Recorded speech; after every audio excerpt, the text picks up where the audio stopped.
What's going on, everybody? Welcome to Cafe and Views Season 3, where we went to Beverly Hills. Today, we went to La Colombe Coffee and Roosters, and we picked up their oat milk latte. Let's talk about the shop. It's on a really busy road in Beverly Hills. It's pretty hard to miss the coffee shop. It's kind of like right in your face. The inside, it's super upscale. It's high end, but the price of the coffees is also pretty low. It's gonna definitely make you want to stay around for a longer time. They have a lot of different chairs and tables you could sit at. There is no outdoor seating, unfortunately. There's a good amount of coffees to choose from. The menu is not as extensive, but it still expands to 2 pages. Where you order, it's in the middle of the coffee shop. It just kind of gives that nice coffee shop-esque type of feel to it. It's not like a shack, or it's not tucked away in the corner. There's a lot of space that surrounds it, so when you pass by it, it definitely makes you want to grab a coffee. First things first is acidity.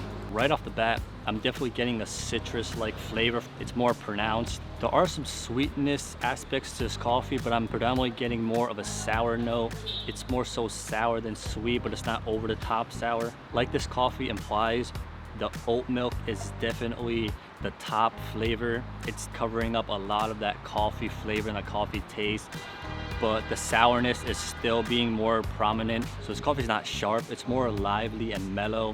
It kind of gives you that relaxation kind of vibe to it. When it's in your mouth, it just coats and just sits there. It's giving me a good impression. Because it's so pleasant, I'm gonna put acidity at a 4 out of 5. Next up is gonna be aroma. You have to take a big smell in order to get the real true aroma in this coffee. You're not going to get much just by smelling it lightly. You know, you really have to put your nose in there, but when you do, you're going to get rewarded with a nice pleasant aroma. It is attracting me for more. The oat milk is really pleasant. It beats out 2%. It beats out any other milk besides almond milk.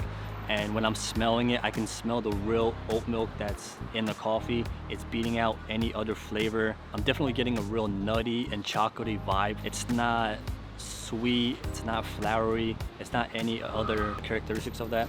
I'm just getting more of that nutty and chocolatey vibe. For aroma, I'm gonna put this at a 3 out of 5. Next up is gonna be flavor. Since this coffee has oats in it, I'm getting that strong oatmeal oats type of flavor.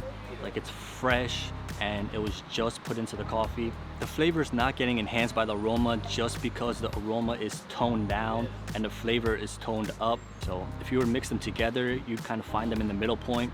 So the flavor is real prominent, real rich, and the aroma is real subtle and real low, but it's still giving off a nice flavor. Because you don't get a lot of coffees that have oat milk in it, this coffee is not going to be forgettable. You're going to remember it. Even in my case, I'm going to remember the coffee just because this is the first coffee that I got that had oat milk in it, and the first coffee in Beverly Hills that I got. For flavor, I'm going to put this at a 3.5 out of 5. Next up is going to be body. Immediately when I bought this coffee, there was no ice in it and it had a heavy texture.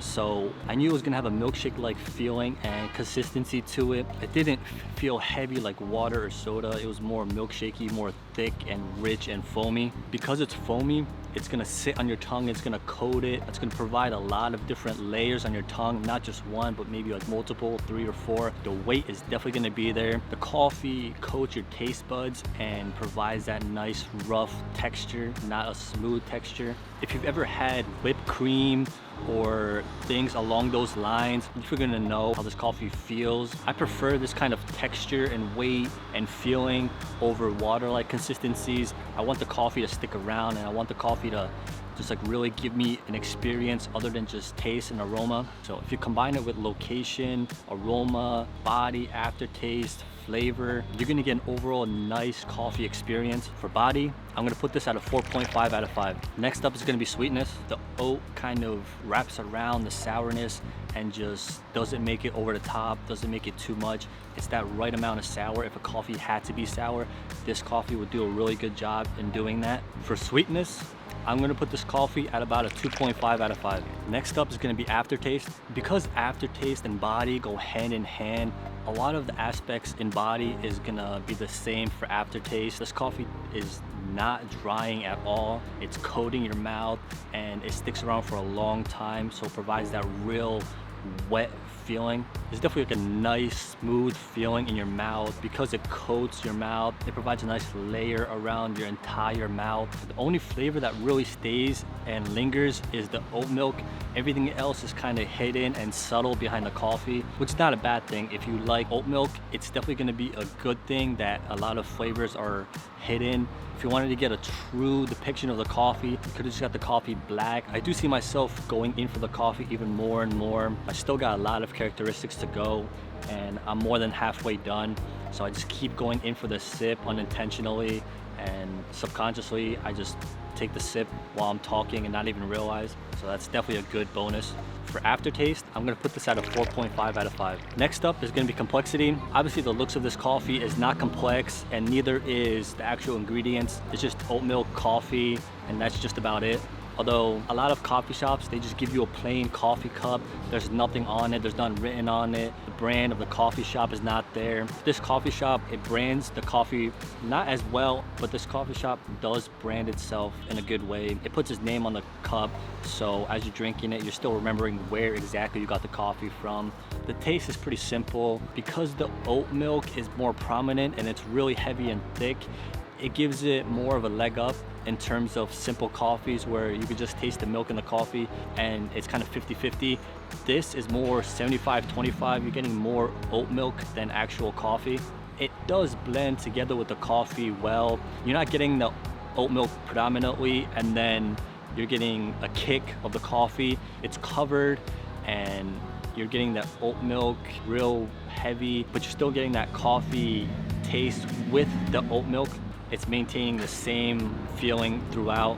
None of the taste is really changing from the beginning to the end. It's all consistent and the same. You're not getting a sweet note as you're getting towards the bottom. It's still maintaining that subtle sourness like it was in the beginning.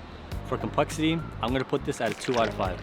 Next up is gonna be balance. It's not too balanced just because of that 75-25 percentage. The oat milk is real prominent and it stands out. So a lot of people might not like that. They might want it to be 50-50, so they might want the oat milk to be more toned down and they can get more of that coffee flavor. But the flavor and the aroma is still consistent. It's still smooth. It's not rough at any point. You're not getting a sharp sourness or a sharp sweetness at any point when you're drinking this coffee. It's just all balanced out. For balance, I'm gonna put this at a 2.5 out of 5.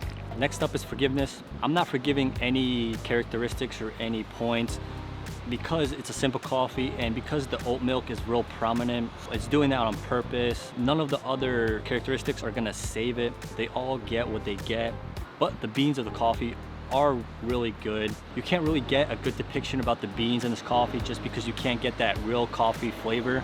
The oat milk is covering it, so it's also losing points for forgiveness because of that. For forgiveness, I'm gonna put it at a 2 out of 5. Lastly, it's gonna be versatility. There are a lot of aspects that make this coffee versatile. The nice simplicity, the good aroma, and the flavor that come from it. It's not over the top, and it's not asking you to really sit down and enjoy the coffee. It's more of a pick up and go and get energized or get your daily drinking coffee habit out of the way. But it's also not versatile because of that prominent oat milk flavor. Some people, if they don't like oat milk but they want the coffee, are gonna get kind of discouraged by it. For versatility, again, I'm gonna put this at a 2 out of 5. All in all, the iced oat milk latte from La Colombe Cafe got a 30 out of 50, or about a 60% out of 100. Thank you so much for watching Cafe and Views Season 3 Beverly Hills Edition. Stay tuned for more. Peace.